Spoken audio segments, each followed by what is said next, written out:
All right, we should be good to go.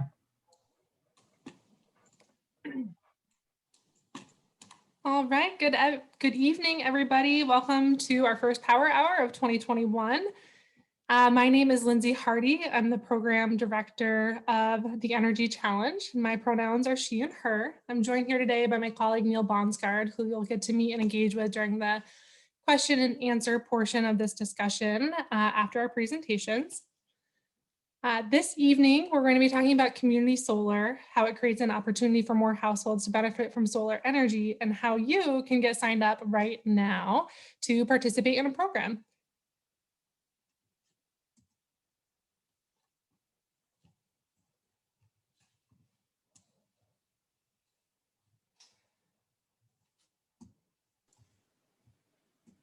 Sorry about that. Okay. So for those who aren't familiar with us and our work, at the Environmental Center, we're a regional hub of environmental education, engagement, and action. For over 31 years, we've been bringing people, businesses, and government together to advance local action for a healthier planet and community. And this takes shape in many ways. We advocate for a just and more sustainable future through local policies and statewide legislation. We educate and empower youth to be leaders. Even in the midst of COVID, we've been able to engage with youth in our community and have been having some really great and fun conversations with these young leaders in our community. We embed values and behaviors at individual and system levels through work on initiatives such as the Climate Action Plan. And we work to engage our whole community in solutions that we can all be proud of.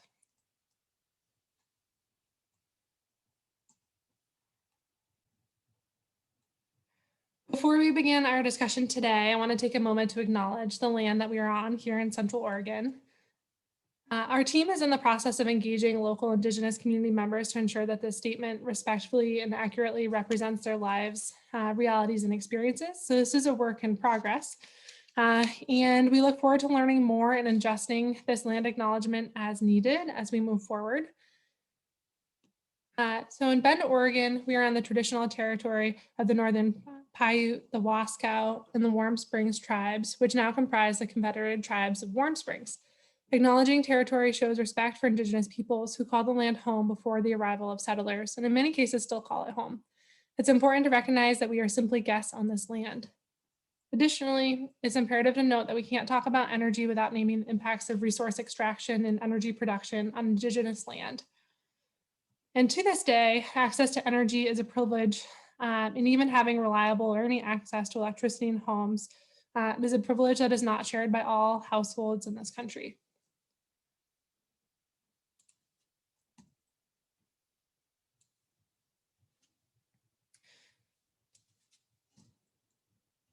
Okay, what's in store for us today?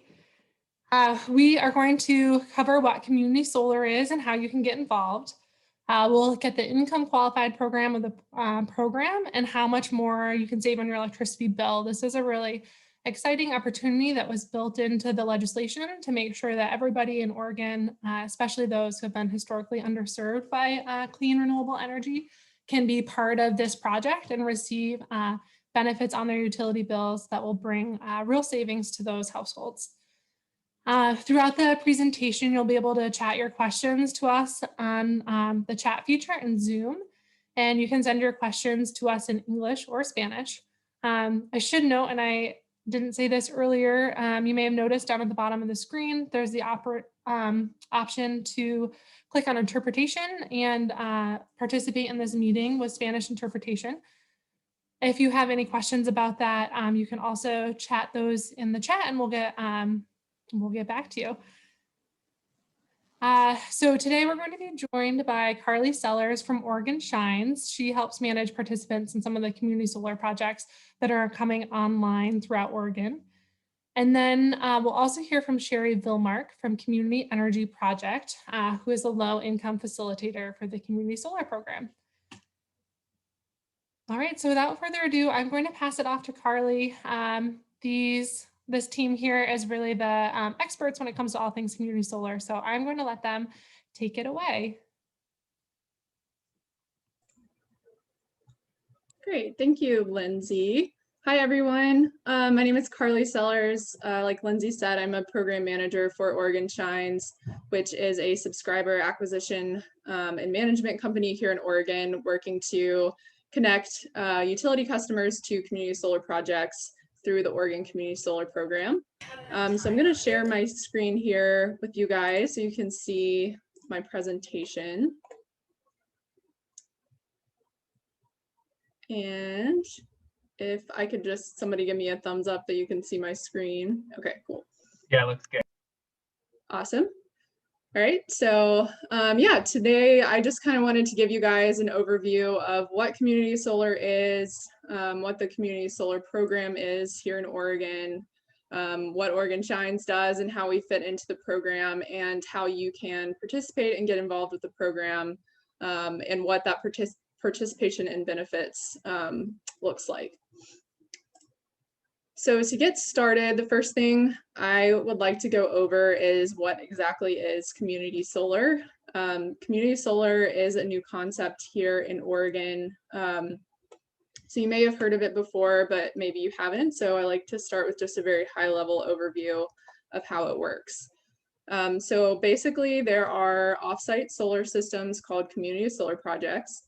And you can do what's called subscribe to a portion of a community solar project, and your subscription is meant to offset a portion of your electricity usage.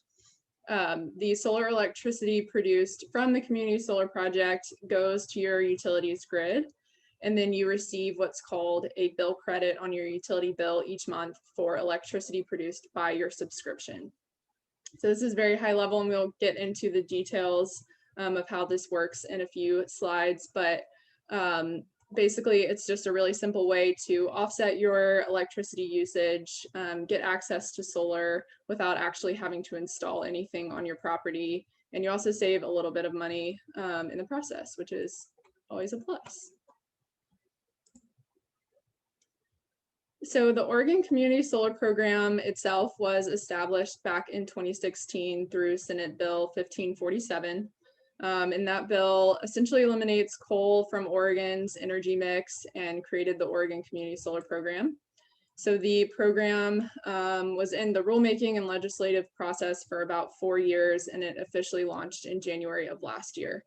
So we've now been about a year into the program and are actively subscribing projects. The goal of the community solar program is to provide an easy way for customers of Portland General Electric, Pacific Power, and Idaho Power to access the benefits of solar without actually having to install solar on your property. So it's a really great way for people that might rent their home or maybe just don't have the upfront capital to invest in an on-site solar system. It's a great way for those people to also have access to solar energy. The way that the program is structured is that there's what's called registered project managers, and these project managers go through a registration process with the community solar program, and they also take their projects through a certification process with the program so that they can become community solar projects. And that brings me to Oregon Shines and our place in the program. So Oregon Shines, we are contracted on behalf of a few of the registered project managers with the Oregon Community Solar Program. And these are typically solar developers who have, like I said, submitted their projects to the program to be certified as community solar projects. So I do like to mention that Oregon Shines is not the only well, there are other project managers within the community solar program that are subscribing projects. So we don't represent all of the projects within the program, just a subset of them. So a good place to go is the Oregon Community Solar Program website, where you can view all of the projects that are available for subscription. So when I give this presentation today, I'm speaking for Oregon Shines and our projects. So the goal of Oregon Shines is to connect individuals, businesses, municipalities, and other organizations to community solar projects in their utility territory, which allows you to save money and also offset your fossil fuel consumption.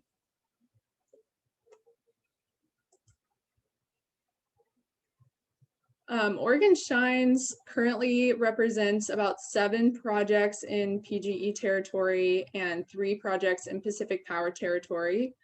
And you can see from this map, I know this isn't the best visual here, but you can see our PGE projects kind of clustered up here in the Willamette Valley area in Portland General Electric territory. And then we have a few Pacific Power territory projects down here in Southern Oregon. And like I mentioned before, these projects are completely offsite, which you can see from this map here. And that's the really great part about community solar. You're not having to worry about construction, upfront costs, or ongoing maintenance of these projects. So all you're really doing is subscribing to the projects and then receiving the benefits. The clean energy from these projects goes straight to the utility grid, which adds to Oregon's clean energy mix.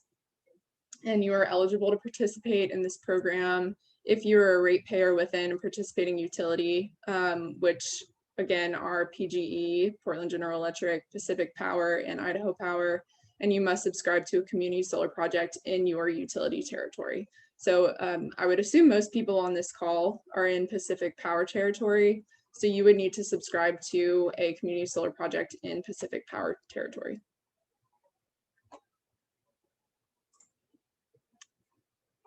Okay, so this is an overview of how the project or the program works in a little bit more detail.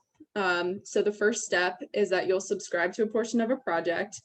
And what that means is that we'll take a look at your historical energy usage data and size what's called a subscription based off of that historical energy usage.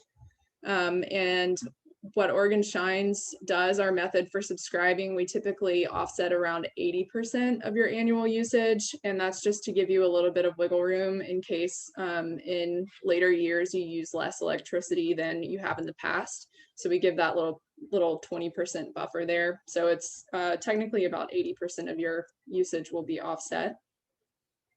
The second step is that your subscription will generate what's called a bill credit.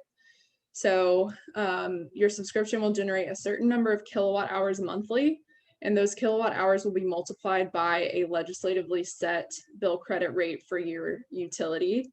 And for example, for Pacific Power, this is around 9 cents a kilowatt hour. And this is the amount that is credited to your utility bill. Oregon Shines will charge what's called a subscription fee for your bill credit, and the subscription fee will be 5% less than the value of your bill credit. So it's calculated in the same way. The kilowatt hours that your subscription produces will be multiplied by a subscription fee rate, and that rate is 5% less than the bill credit rate. So the difference between the bill credit that you receive and the subscription fee that you pay for your bill credit is where your savings comes from. And that savings isn't applied to the total amount due on your utility bill. And I will also note that for low income qualified customers, we offer a 20% discount rather than the normal 5% discount. So a low income qualified individual, you would receive 20% off of the electricity that you subscribe to the program.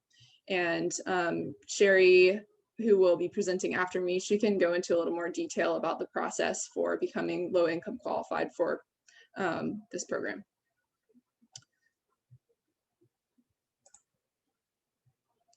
So how do you actually sign up? That's a good question. So it's pretty easy to sign up for community solar through Oregon Shines. All you have to do is go to our website and you'll click on the sign up button in the upper right hand corner. Basically, all you have to do is fill out our sign up form. There'll just be some general information on there regarding your name, utility account number, address, all of that good stuff. And we'll also need 2 things from you: your most recent utility bill and also your historical annual usage. There's instructions on our sign up form for where to get these documents, but basically you just log in to your online portal for your utility and you can download those there. After we receive your historical annual usage and your utility bill, we'll then size your subscription based on that usage. And then you'll get a participant agreement to review and sign. And yeah, it's that easy. A couple of things to note. They are 20-year contract terms, which sounds like a really long time. I personally rent the house that I'm in now, and I know for a fact that I won't be here for 20 years. So, you know, we totally understand that that's not realistic for a lot of people. So there is some flexibility built in with that.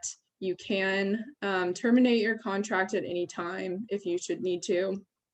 You just have to give us a 30-day heads up, and it's free to terminate your contract. And you can also, if you move outside of your utility territory, you can transfer your subscription to a friend or a family member, or you can also just, if you move within your same utility territory, you can just take your subscription with you to your next residence. So there's some flexibility built in.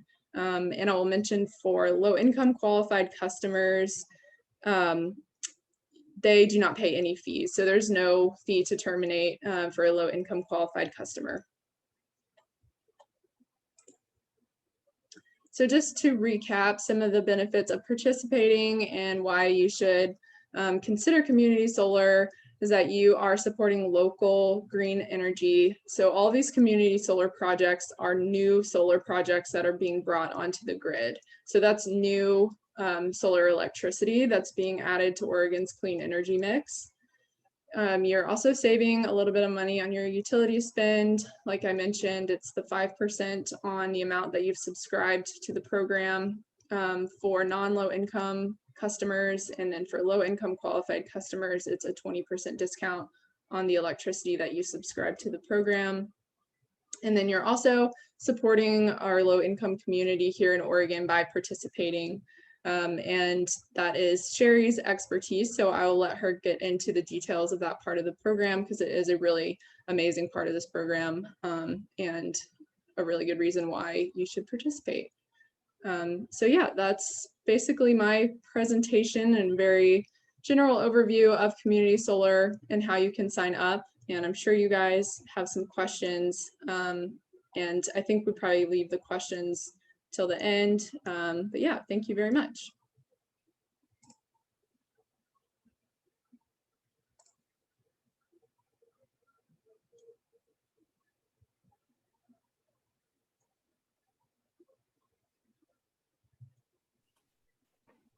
Great. It looks like we do have a question from maybe somebody named Jill, who's under an account for Robert, asking about projects in Pacific Power territory. Gotcha. Yeah, Robert, we do have some projects Oregon Shines is representing in Pacific Power territory. We have 3 currently that we are subscribing. There is one that we're currently subscribing. Oh, this is something else that I should have mentioned in my presentation. All of our community solar projects are not currently built or online yet, so you wouldn't start receiving your benefits until after the community solar project is producing electricity. For Pacific Power, we have one community solar project that's planning to come online later this year, probably end of October. And then the rest of our Pacific Power projects will come online sometime in 2022. So it is a bit of a lag between when you sign up and when you start receiving your benefits. But the nature of the program is that we have to have our community solar projects subscribed before they can be constructed and start generating electricity. So it's kind of backwards how it works there. But you do sign up now and then you start getting your benefits later.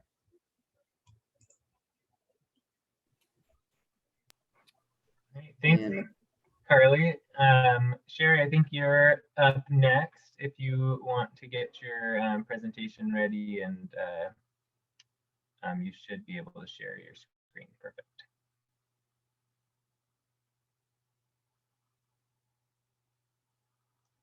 All right, the slides look like they're up, but you're still muted. There it is. Sorry, the mute moved to the top of the screen from the bottom Perfect. of the screen. So thank you, Carly, for making my presentation much easier. My name is Sherry Vilmer, and I am with Community Energy Project, and we are the low-income facilitator for this program. And CEP has been around for quite some time. We have been around since 1979, and we're most known for providing community education on do-it-yourself weatherization and lead poisoning prevention for the community, about 1,200 households a year. And we provide direct services for low-income seniors and people with disabilities, where we do small-scale weatherization, repairs, and energy analysis.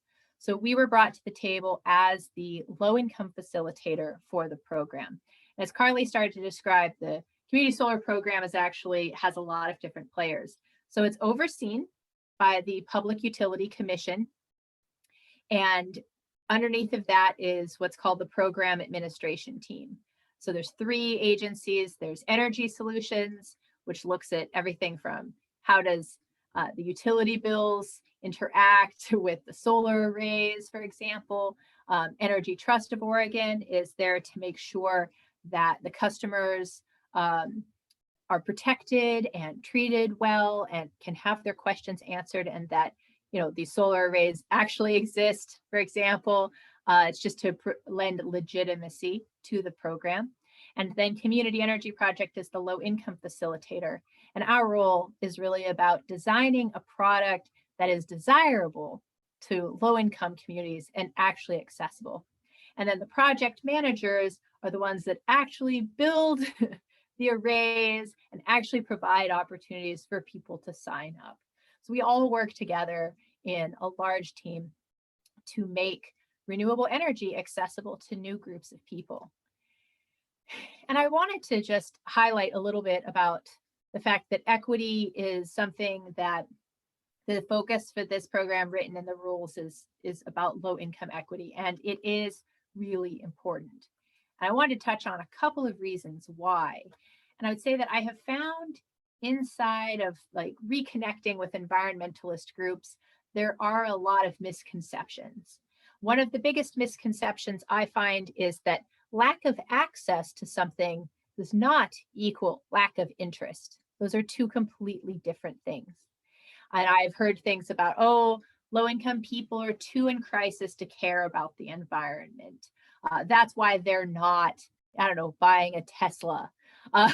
Or the way to be an environmentalist is to do ethical buying. Vote. You need to buy, say, a t-shirt that's $40 and it's made out of bamboo and it's fair trade, and that's great.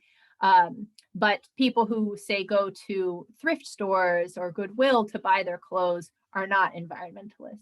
So a lot of what we worked on is working with the Public Utility Commission and other groups that were very new to talking about equity, to talk about why this is important.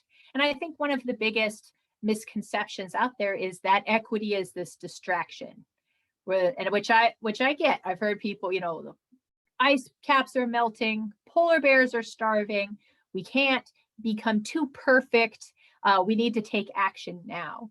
And the argument that we make is that you cannot have an actual environmental movement without including everybody.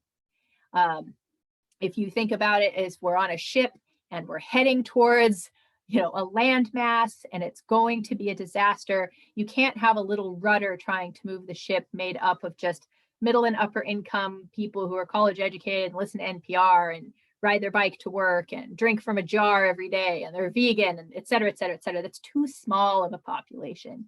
What we need is to have access to real change, to become part of the green economy, and that's how we're going to alter the course of this ship.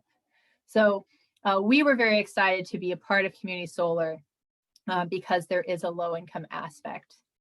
And I would say too that another important element is that low-income people of color are disproportionately impacted by climate change and environmental disasters.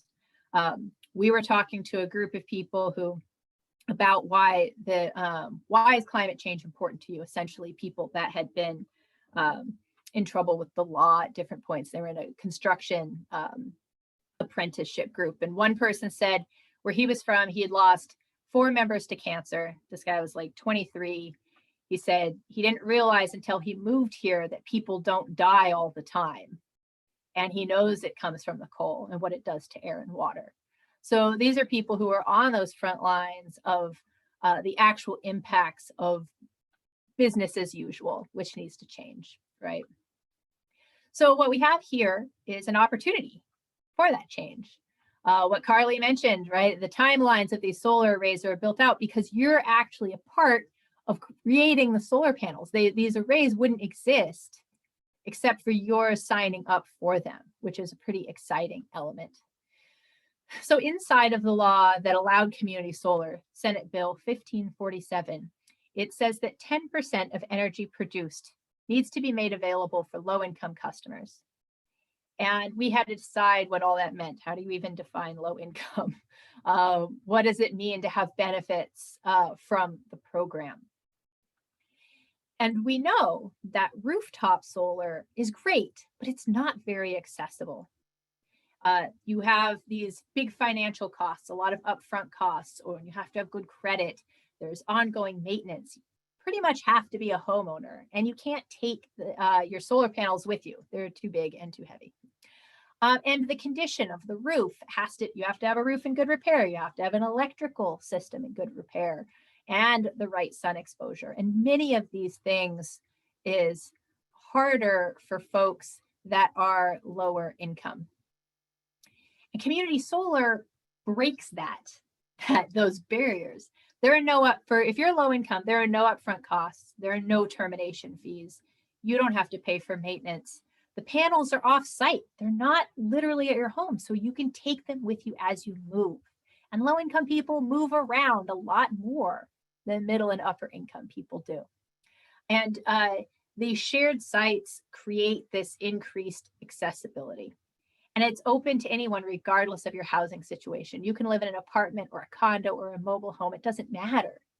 Your home is still a legitimate opportunity for you to take part in solar as long as you can have a utility bill. And the way we have defined low income right now is based on what's called state median income. So here's a chart. One person, it's an annual income of $37,000 or less. And part of our role, Community Energy Project's role, is not only program design, but we're also involved in recruitment. We also are involved in education and intake. So every person that signs up, we make sure you understand what you're signing up for. What are the realistic outcomes? What are possible risks and rewards? Is this program right for you? And helps guide people through the program. And then if they decide, yes, I want to do this, this is really exciting, then we income verify them, which is very simple. The process is very simple. If you have a good idea about the program yourself, it's a phone call of about 15 minutes. We ask you some basic questions. We believe you when you tell us what your income is. And we ask some stuff, about COVID impacts and things like that. And then we connect you with a site, or a project, I should say. You can choose a project if you want to, or let us do it. We will connect you with the project that is coming online first and has the highest financial payback, so to speak. So we have some formulas for that. And we connect you with what we think is going to be like the best project for you to sign up for. But you can choose a project. If you really want one that's in your community specifically, that's fine too. So as Carly mentioned, how community solar works is it's a share of a larger project. It's kind of like, it's not literally, but it's like if you have a little section that you own or you're leasing and you get all the energy credits from that little section. So low-income folks can expect to save between 10 and 14% on their annual cost per year. And to just give you an idea, here's like one calculation where before solar, you do pay a monthly subscription and you get these credits. If you're low income, the credits have to be higher than the subscription at any given month. And in a summer month, you may see a reduction from $84 to $56. In the winter, when it's a little bit not so sunny, as we know, a little bit darker, you might save closer to like $6 or $7 a month. It won't be quite as large. And then, as I said, we connect you with projects. And then that's where, if say you signed up for one of Carly's projects, you'd connect with Carly and she would work with you to sign a contract and then let you know what the timeline is for your project to come online. So just to kind of recap the benefits, low income is a slightly different program than the rest of the general market. One is that we do accommodate every low income participant. If you do not speak English or not comfortable conversing in English, we will work with an interpreter. There are no sign-up fees or cancellation fees. You do get credits that exceed the subscription fees every month. That way, we're reducing the chance that your bill is going to go up because of the project. We want it to go down. There are no late fees, and you can transfer your subscription within the same household to somebody else. So if you're moving out and you're like, man, you know, your roommate is staying and you're like, this is really great program, you should totally like keep saving money, you can transfer it.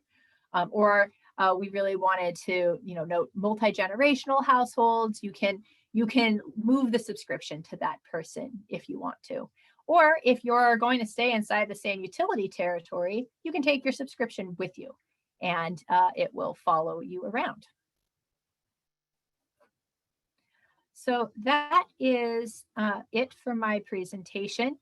We do have, if you're curious, if you want to actually sign up for the project, you can reach out to Sam, and he does speak Spanish, and that is Sam's information. I will also drop this in the chat. If you're an agency that wants to learn more or maybe connect your participants with the project, you can reach out to Haley. I'll drop her information in there as well, and as well as our websites. All right. Thanks so much, Sherry. That was super informative, and there's a number of questions that have come up in the chat, and we are going to move into a Q&A. So if we can, just a second. So we're going to move into the Q&A section. So we can get Carly to turn on her her video as well. We'll go ahead and get started. And for our participants, please keep those questions coming. I always think it's helpful to ask the questions as you think of them, because then you actually remember, and I'll be able to kind of try to decipher some of these questions as they come in. So one of the questions that came in earlier that was just a clarification, I think, was, and this is probably a question for Carly, is will signing up for this program increase or decrease my monthly bill? Yeah, it's a good question. So the intention of the program is to decrease your monthly utility bill. For a non-low income participant, it should be around 5% of discount on the electricity that you subscribe to the program. And for a low income qualified participant, it would be more like 20% on the electricity that you subscribe to the program. Something I do like to make people aware of as a risk of this program is something called oversubscription.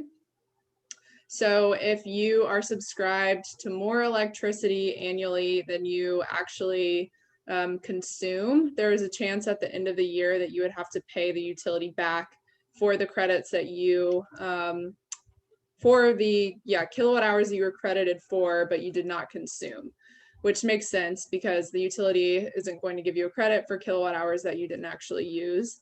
But that's why we size your subscription at 80% rather than at 100%. So we can have that little bit of a buffer there so that you can use less electricity and not be at risk for having to pay the utility back for some credits at the end of the year. But the savings are pretty modest. So for a typical residential customer, you'd probably save somewhere between like $30 to $40 a year.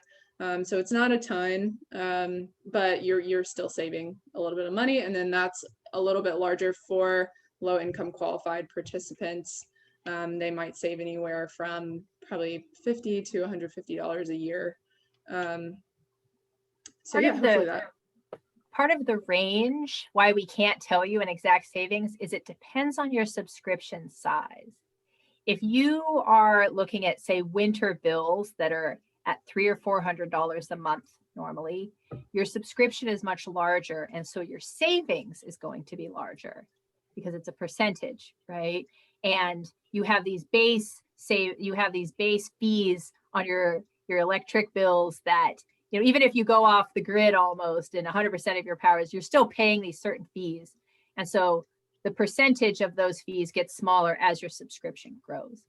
So low income folks are going to save, like what we've seen is about 10 to 14%. And if any of you are curious, I can drop in a link that actually shows how your fees and savings change based on the size of your project.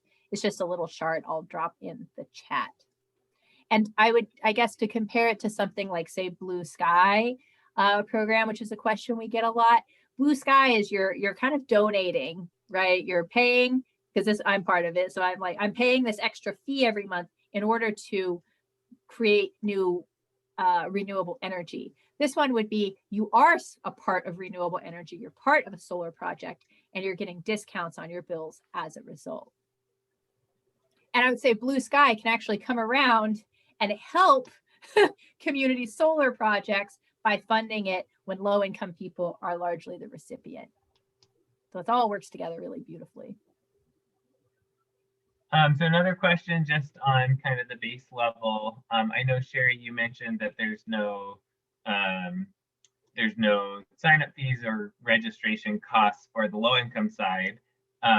Is that the same? Is the same true for all of the projects or all participants? So where we're best able to say is project managers are forbidden from sign-up fees and termination fees for low-income people. They are not allowed to by the rules. That's regulated. It is up to them whether or not they want to do that for the general market, is what we'll call like the other 90% that I'm less involved in. So it would vary from project to project. Carly could probably tell you what that would look like for Oregon Shines project specifically. Yeah, so for our projects, there's no sign-up fees. And there's also no fee to terminate as long as you give us a 30-day notice. And that's the same for all of the fees. There's a couple of other fees within the contract. So a transfer fee, or I think a subscription size adjustment fee. It's the same thing. There's no fee as long as you give us a 30-day notice. And then, like Sherry mentioned, for low income qualified subscribers, there's no fees across the board. Great. I have a slightly wonkier question for y'all. Who is getting the environmental benefit of the solar? Are these projects, like, is there additionality in these projects, or are they getting double counted in any way? That's a good question. The environmental benefits. So actually a really cool part of this program is that participants have the right to claim the renewable energy certificates that are generated by their subscription. So all rights to those renewable energy credits are yours. They're not going to the utility or anyone else. So that's a really cool part of this program, and it's actually unique to the community solar program here in Oregon, because I think that's not how it works with a lot of community solar programs in other states. Does that kind of answer your question? Is that what you meant? Yeah, I think Okay. that's definitely a piece of that. So where that question kind of stemmed from was if people are signing up for a project, but the project was also being funded by something that was being sold as a renewable energy credit or renewable energy certificate somewhere else, then there's two people thinking that same project is offsetting their power usage, but that component makes it, is kind of the tracking mechanism that allows that to happen. So yeah, that is an important wonky question. Sherry, did you have a piece to say on that? Okay, no, great. So another question that came in earlier, and this is just a broader question about community solar, is I guess first off, is community solar available to all utility members in Oregon, or just the PG and Pacific Power? And Idaho Power. And So Idaho Power. they're called investor-owned utilities, and that is because those are the utilities over which the Public Utility Commission has jurisdiction. Basically, they can make them take part in it. Great. Okay, so so this is largely speaking to those audiences, and then there was a question that you answered in the chat, but Sherry, but it's a little it's a question that comes up a lot, and I think it comes up a lot in the Valley as well.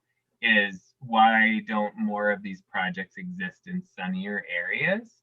And I know there's a lot of answers to that question, but if you all want to kind of explain a little bit about how it's structured at the state, and where they can be cited, and kind of how that all works.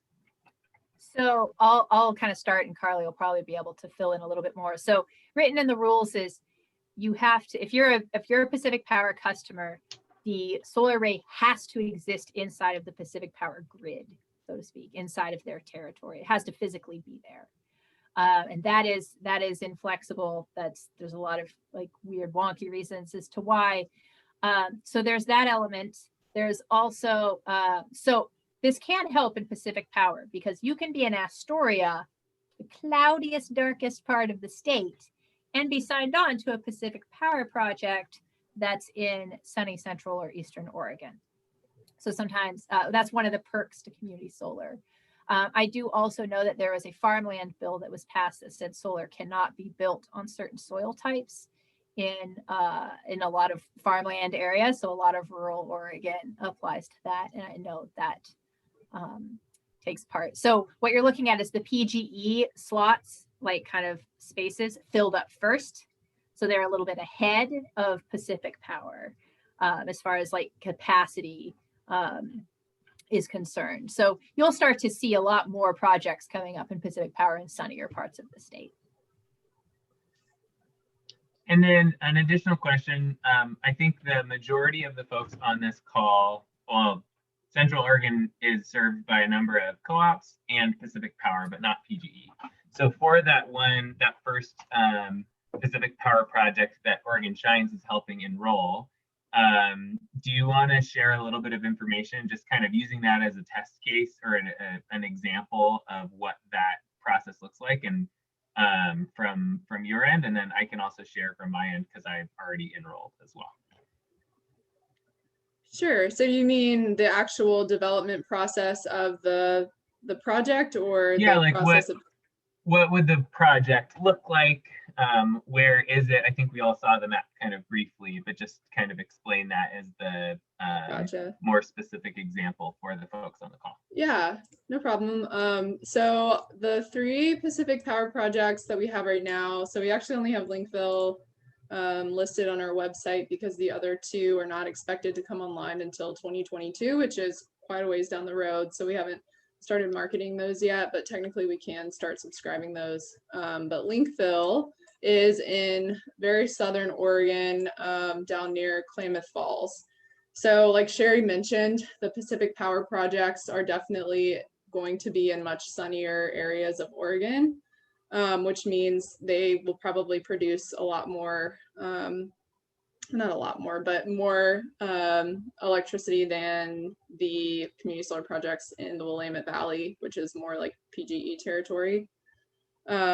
So I'm not directly involved with the development process of these community solar projects, but yeah, I do know that there's a lot of challenges with finding land to actually put solar arrays on, just because of all the land use laws here in Oregon. And yeah, as Sherry mentioned, there should be a lot more Pacific Power projects coming available in the coming months. But as of right now, the 3 that we have are in southern central Oregon, so kind of Klamath Falls area.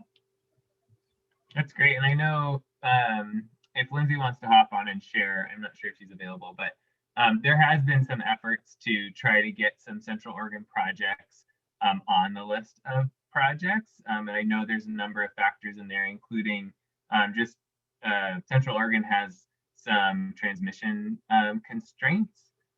So it's harder to cite some of the larger, more economically feasible projects here. We've kind of run up against that wall already. But Lindsay, do you have any other kind of updates on other projects in Central Oregon? I'm just laughing because I was like, right, my toddler walked in the door dragging all this from school. So maybe a little bit chaotic. I'm also wishing you would ask me a little bit easier of a question, Neil. This is something that we have been looking at for a number of years and working with some developers to consider possible sites in Central Oregon. And it's something we're still actively pursuing and trying to identify sites. It has been tricky because land here is very valuable at this point. And then also looking at prime agricultural land where you can't develop, and then trying to tie in at the right point with the utilities. So it's something we would still like to do, and we're trying to look at some creative solutions. So I would invite anybody who has, we're also looking at opportunities to do even smaller, more local projects, large rooftops. So we're still really exploring what opportunities could look like in Central Oregon. So if anybody is curious to learn more, they want to get involved in that, I encourage you to reach out and we can chat some more about it. Awesome. Thanks, Lindsay. Sorry to hop in right when Theodore came home. Okay, so one, I'm going to circle back to an earlier question.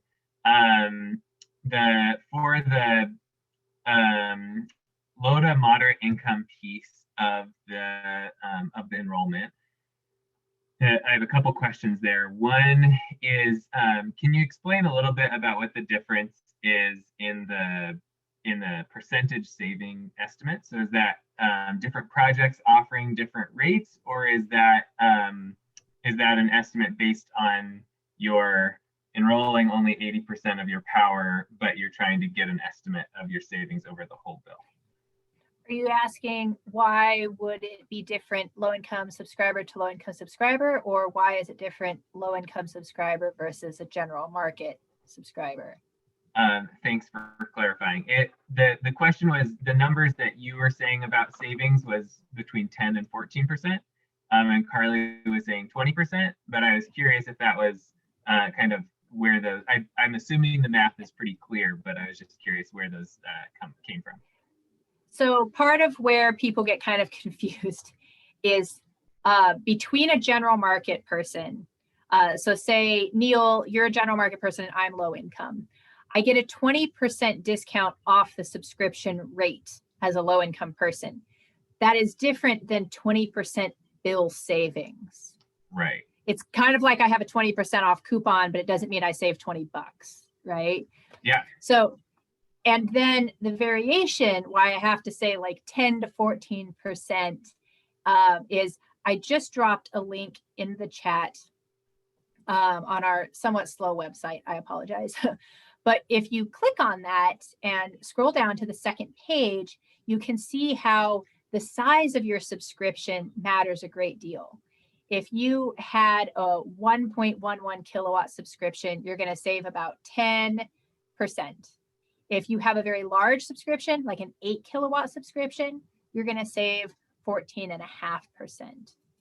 And that's based just on, the bigger the subscription, the higher percentage of your bill is actually your use and not fees and taxes and all the baseline stuff, if that makes sense. That makes a lot of sense. Yeah. So it's that share. That's why it's hard when people are like, how much will I save? I'm like, well, and I will say, Carly mentioned oversubscription earlier, and I did want to address how that's dealt with low income.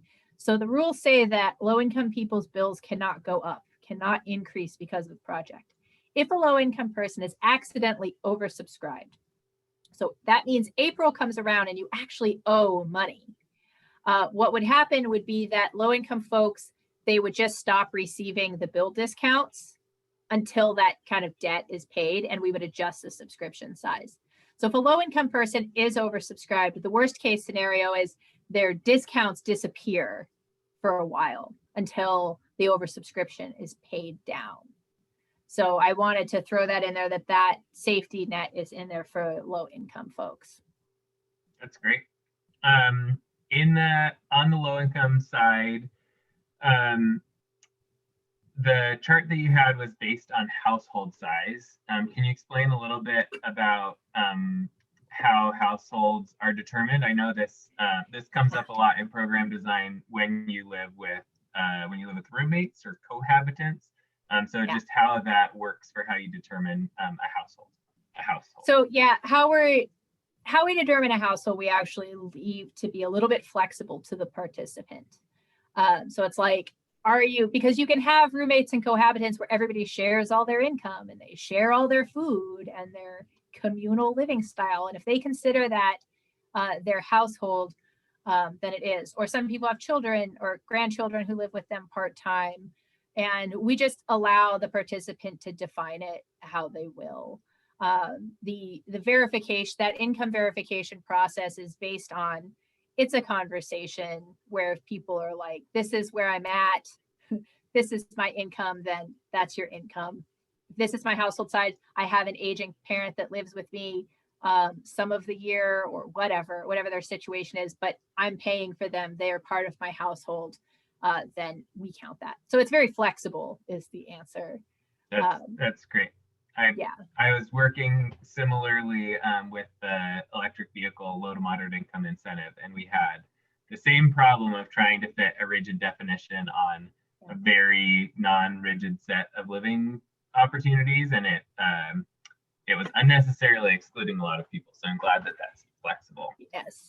So I'm very passionate about that issue. So self-verification is a soapbox I won't get on unless you want me to. We can connect later. But it is an equity practice that we stand really strongly behind. Great. So another really good question that just came in from Connie Peterson is, how does the billing work for where all of these individual pieces, the credits and the all these pieces come together? It's all on your utility bill. So well, that's easy. The subscription fee is paid out of your utility bill, and the credits are applied to your utility bill. So you don't really have to have a transaction with the individual program manager. I will say the highest level of risk comes from, there's downside. The biggest downside to it being on your utility bill is that if you make a partial payment, there's an issue, and we do a lot of information for people with this. In the first link that I dropped in there, it leads to this partial payments document. It means that if you're only able to pay half of your bill, what will happen is 100% of what you pay goes to the utility, and 100% of your credits goes to the utility, and the project, the solar program, doesn't get paid because the credits aren't paying for the subscription fee. And this can cause a problem if you're behind for a couple of months, in that your contract may get canceled because it depends on the project manager. So we tell people, like, look, if you fall behind, just talk with your project manager and say, don't cancel me. I'm working on getting caught up. Give me a few months. And once you get caught up back on track, but this is a downside to it all being on the utilities, because the utilities decide the order of payments and how that works. That's something we're working with them on in hopes of changing for that situation, but we have not been successful yet. Gotcha. So if you guys are curious, look on that first link. I could drop it again if you want. And if you were curious, you can look at, it's called partial payments, and we explain this whole process of what can happen. And it's the highest risk component of the program for low income folks. And what's the general state of this could be super detailed. Let me rephrase it. Community solar all throughout Oregon. Carly mentioned a number of Pacific Power projects coming online at the end of this year and into next year. Is there somebody keeping track or a place for us to see all of the projects happening in Oregon, including the even ones that we might not be able to enroll in that are the smaller scale projects? Yeah, so you can go to the Oregon Community Solar Program website, And there is an option there, I believe, called Project Finder, where you can see all of the projects listed out, and it'll tell you whether it's accepting participants or not. And you can click on each project and it'll give you some further information about that specific project. So that's the best place to go to see everything at once. Great. And I can put that link in the chat as well. Oh, you did that already. Dropped it in there. Perfect. And we're going to wrap up with our last couple of questions. So if you have any additional questions, feel free to put them in the chat. You can send them to me as a direct message if you want, and then we'll also have opportunities to follow up afterwards.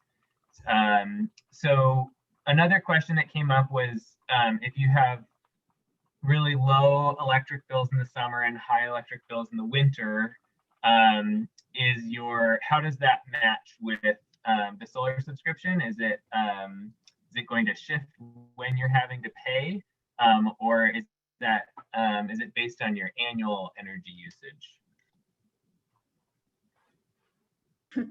Yeah, so that's a good question. And it's kind of a little bit confusing how it works. So obviously in the winter months, solar panels will be getting less sun than they might in the middle of July or August.